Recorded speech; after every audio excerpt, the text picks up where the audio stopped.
Kasi every time na she's with me, kahit na hindi ko siya kayakap, pag nakikita ko siya, I feel very comfortable.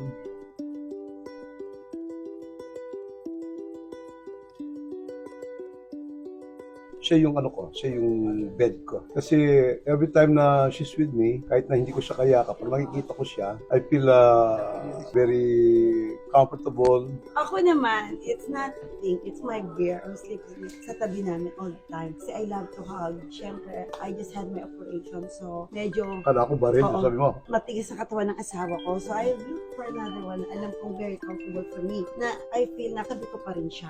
the first thing that I love about all home, customer service. Number one, nako-compensate naman ng servisyo ng mga staff. Yung system, I like the system. Not only that, yung after sales service, meron. Sana magbukas na yung all home sa bahay.